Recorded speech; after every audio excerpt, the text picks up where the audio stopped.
Hello അസ്സലാമു അലൈക്കും welcome back to my channel പെട്ടിപ്പത്തിൽ. ഇന്നത്തെ ഇഫ്താർ സ്പെഷ്യൽ ഇതാണ് കേട്ടോ. വൈകുന്നേരം സിമ്പിളായിട്ട് നമുക്ക് പെട്ടെന്ന് ഉണ്ടാക്കാൻ പറ്റിയ ഒരു ഐറ്റമാണ് കേട്ടോ. ഇതിന് മുന്നേ ഞാൻ ഒരുപാട് റെസിപ്പീസ് അപ്ലോഡ് ചെയ്തിട്ടുണ്ട്, എന്തായാലും നിങ്ങൾക്ക് ഉപകാരപ്പെടും. മുന്നേ ഉള്ള റെസിപ്പീസൊക്കെ എല്ലാവരും ഒന്ന് കണ്ടു നോക്കണം കേട്ടോ. അപ്പോൾ വീഡിയോ ഇഷ്ടപ്പെട്ടിട്ടുണ്ടെങ്കിൽ ലൈക്ക് ചെയ്യാനും ചാനൽ ഒന്ന് സബ്സ്ക്രൈബ് ചെയ്ത് സപ്പോർട്ട് ചെയ്യുന്ന ആരും മറന്നു പോകരുത് കേട്ടോ.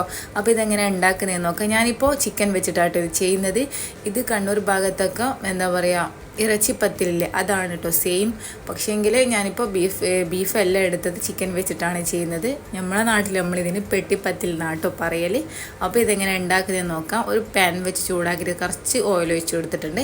എന്നിട്ട് ഇത് 3 ഉള്ളി ഇട്ടിട്ട് ചെറുതായിട്ട് കട്ട് ചെയ്ത ഉള്ളിയില്ലേ, നല്ലോണം ചോപ്പ് ചെയ്ത് കട്ട് ചെയ്ത ഉള്ളിയാണ്. നല്ലതുപോലെ വഴന്ന് വന്നപ്പോൾ ഇഞ്ചി, വെളുത്തുള്ളി, പച്ചമുളക് ചതച്ചതും കൂടി ഇട്ട് കൊടുത്തിട്ടുണ്ട്. ഒരു 3-4 ഇഞ്ചിയും 3-4 വെളുത്തുള്ളി, ഒരു കുഞ്ഞ് പീസ് ഇഞ്ചിയും 2 പച്ചമുളക് ഇട്ട് കൊടുത്തത്. എരിവിന് ആവശ്യത്തിന് പച്ചമുളക് എടുക്കാം. ഞാനിപ്പോൾ 2 എടുത്തത്. ഇനിയിപ്പോൾ ഇതിലേക്ക് അതിൻ്റെ പച്ചമുളകൊക്കെ മാറി വന്നാൽ പൊടികൾ ഇട്ട് കൊടുക്കാം.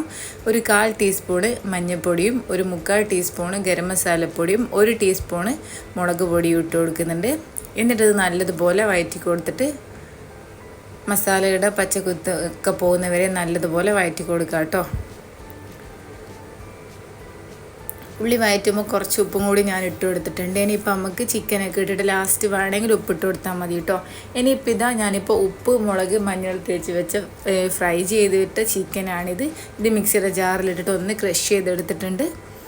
ഇനിയിപ്പോൾ ചിക്കനും കൂടി ഇതിലേക്ക് ഇട്ടിട്ട് നല്ലതുപോലെ മിക്സ് ചെയ്ത് കൊടുക്കുക. ലാസ്റ്റ് കുറച്ച് മല്ലിയിലയും കൂടി ഇട്ടിട്ട് ഉപ്പ് എരിവൊക്കെ ഒന്ന് ചിക്ക് ചെയ്താൽ നമ്മളെ മസാല റെഡിയായി കേട്ടോ. ഈ ചിക്കന് പകരം നിങ്ങൾ ബീഫ് എടുക്കുന്നെങ്കിൽ വേവിച്ചിട്ട് ഈ ക്രഷ് ചെയ്തിട്ട് ഇട്ട് കൊടുത്താലും മതി കേട്ടോ. ബീഫ് വെച്ചിട്ട് ചെയ്യുമ്പോഴും ഭയങ്കര ടേസ്റ്റ് തന്നെയാണ്. അപ്പോൾ ഞാനിപ്പോൾ ചിക്കൻ വെച്ചിട്ടാണ് എടുത്തത്. നമ്മളിഷ്ടം പോലെ എന്ത് വെച്ചിട്ടെങ്കിലും ചെയ്യാം. ഇനിയിപ്പോൾ ഇതാ വേറൊരു ബൗളിലേക്ക് ഒരു 2 കപ്പ് മൈദ ഇട്ട് കൊടുത്തിട്ടുണ്ട്. അതിലേക്ക് ആവശ്യത്തിന് ഉപ്പിട്ട് കൊടുക്കാം. ഇനിയിപ്പോൾ ഇതിലേക്ക് കുറച്ച് വെള്ളം ഒഴിച്ച് കൊടുത്തിട്ട് നല്ലതുപോലെ നല്ല സ്മൂത്തായിട്ട് കുഴച്ചെടുക്കാം കേട്ടോ. വെള്ളം കൂടി പോവണ്ട, ഒരു പാകത്തിനുള്ള വെള്ളം ഒഴിച്ച് കൊടുത്തിട്ട് നല്ല സോഫ്റ്റ് മാവാക്കിയിട്ട് കുഴച്ചെടുക്കാം. നല്ല സോഫ്റ്റായി ഞാനിപ്പോൾ കുഴച്ചെടുത്തിട്ടുണ്ട്. ഇനിയിപ്പോൾ ഇതൊന്ന് ഒരു 2-3 മിനിറ്റ് ഇതൊന്ന് അടച്ച് വെച്ച് കൊടുക്കാം കേട്ടോ. ഇനിയിപ്പോൾ ഇതാ വേറൊരു പ്ലേറ്റിലേക്ക് ഞാൻ നേരത്തെ റെഡിയാക്കി വെച്ച മസാല എടുത്ത് വെച്ചിട്ടുണ്ട്. എന്നിട്ട് നേരത്തെ നമ്മൾ കുഴച്ച് വെച്ച മൈദൻ്റെ മാവില്ലേ, അത് ഇതേപോലെ കുഞ്ഞു ബോളാക്കിയിട്ട് ഉരുട്ടി എടുത്തിട്ടുണ്ട് കേട്ടോ. എന്നിട്ട് ഒരു കുറച്ച് പൊടി ഇട്ടിട്ട് നല്ലപോലെ പരത്തിയെടുക്കാം. ഇത് 2 മെത്തേഡിൽ ചെയ്യുന്നുണ്ട് കേട്ടോ. 2 ഞാൻ കാണിച്ച് തരുന്നുണ്ട്. നമുക്കൊന്നും കൂടി സിമ്പിളായിട്ട് പെട്ടെന്ന് ഉണ്ടാക്കാൻ പറ്റിയത് അതും കാണിച്ച് തരുന്നുണ്ട്. ഞാനിപ്പോൾ ഇതിലിപ്പോൾ 2 സൈഡിലായിട്ടാണ് മസാല വെക്കുന്നത്. ഇങ്ങനെയും ചെയ്തെടുക്കുക, ഇതും വേഗം കഴിയും. ഇതാകുമ്പോൾ 2 കിട്ടും. മറ്റേതിൽ ചെയ്യുമ്പോൾ നമുക്ക് 4 സ്നാക്സ് ഒരേ ടൈമിൽ റെഡിയാക്കി എടുക്കാൻ പറ്റും കേട്ടോ. മസാല വെച്ചിട്ട് ഇതേപോലെ ഇതിങ്ങനെ മടക്കിയിട്ട് ഒട്ടിച്ചു കൊടുക്കുന്നുണ്ട്. വീഡിയോയിൽ കാണുന്ന പോലെ ചെയ്താൽ മതി. ഞാൻ പറയുന്നതിനേക്കാളും നല്ലത് കണ്ടാൽ മനസ്സിലാവും കേട്ടോ.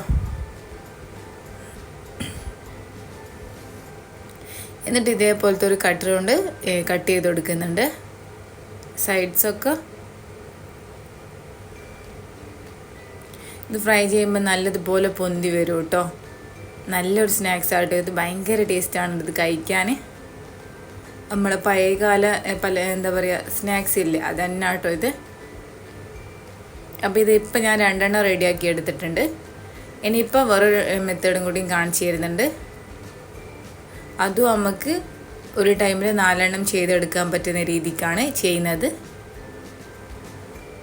ഇതേപോലെ വലിയൊരു റൗണ്ടിൽ ഒരു കുഞ്ഞ് ചപ്പാത്തി വലുപ്പത്തിൽ പരത്തിയെടുത്തിട്ടുണ്ട്. 4 സൈഡിലും മസാല വെച്ച് കൊടുക്കാം. എന്നിട്ട് അതേപോലെ തന്നെ വീണ്ടും ഒന്നും കൂടിയും പരത്തിയെടുത്തിട്ട് അതിൻ്റെ മേലെ വെച്ച് കൊടുത്തിട്ട് ഒട്ടിച്ചു കൊടുക്കുന്നുണ്ട്. എന്നിട്ടത് നേരത്തെ കട്ട് ചെയ്ത പോലെ നമുക്ക് കട്ട് ചെയ്യാം കേട്ടോ.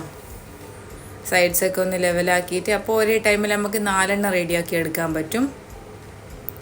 അപ്പോൾ അതൊക്കെ നമ്മളിഷ്ടം പോലെ നമ്മളെ സമയം പോലെ ചെയ്യാം കേട്ടോ.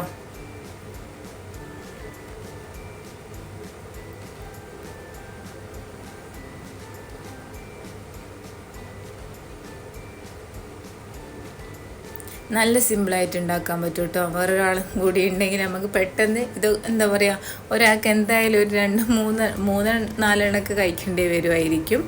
എന്താ പറയുക, കുഞ്ഞല്ലേ, നല്ല ചെറുതായിട്ടുള്ള സ്നാക്സാണ്. അപ്പോൾ നമുക്കിത് ഫ്രൈ ചെയ്തെടുക്കാം. ഒരു പാത്രം വെച്ച് ചൂടാക്കിയിട്ട് കുറച്ച് ഓയിൽ ഒഴിച്ച് കൊടുത്തിട്ട് നമുക്ക് ഇതിട്ട് കൊടുത്താൽ രണ്ട് സൈഡ് ഇതേപോലെ പൊങ്ങി വരും കേട്ടോ. എന്നിട്ടൊരു ഗോൾഡൻ ബ്രൗൺ കളറായാൽ ഇതിൽ നിന്ന് കോരി മാറ്റാം കേട്ടോ. അപ്പോൾ ഇതാ നമ്മളെ നല്ല അടിപൊളിയായിട്ടുള്ള ഇഫ്താർ പലഹാരം സ്നാക്സ് ഇവിടെ റെഡി ആയിട്ടുണ്ട്. എല്ലാവരും ട്രൈ ചെയ്ത് നോക്കിയിട്ട് ഫീഡ്ബാക്ക് പറയണം കേട്ടോ. അപ്പോൾ